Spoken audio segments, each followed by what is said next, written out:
Premier R.J. Simpson has been citing housing as one of, if not the biggest issue facing the Legislative Assembly. So APTN National News is asking all things housing. Besides working with municipalities on housing construction, Simpson says the GNWT will focus on other partnerships. Because the Indigenous governments have, they've been working with the Government of Canada and received a lot of money for housing. So we've had lots of requests from the Indigenous governments for us to go shoulder to shoulder with them to Ottawa and try and get more resources for our shared priorities. And so that's one thing that this next government really needs to focus on, having that infrastructure in place so that we can go to Ottawa and we can bring back money with the Indigenous governments.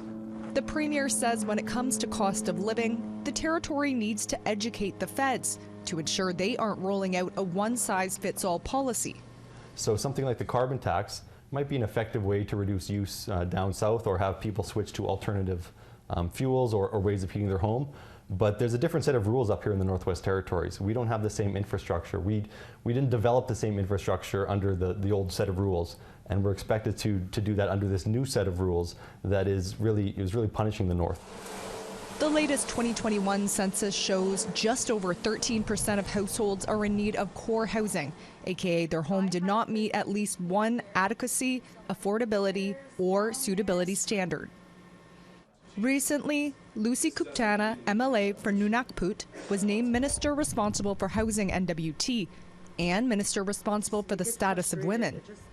It's a busy portfolio. Housing NWT is responsible for more than 24 public housing units and offers a range of public and market housing programs like rent subsidy, homelessness assistance funding, and a home purchasing program.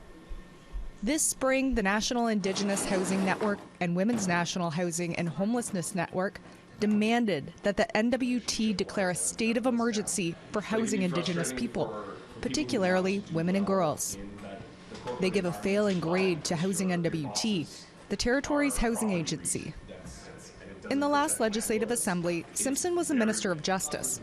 He said there would be no review of the Residential Tenancy Act, a piece of legislation developed in 1988, which advocates say is outdated and protects the rights of landlords only. But in this Legislative Assembly, that may change. Housing situation in the territory, there could be a reason to review the Residential Tenancies Act. We need to look at all avenues to make it easier for people to get into homes, to make it more attractive to develop homes, to become landlords. So I think that at this point, everything's on the table. Simpson wouldn't comment on whether his government would recognize housing as a human right or whether big companies like Northview, who own 80% of the territory's rental units, would be broken up. Charlotte Mort Jacobs, APTN National News, Yellowknife.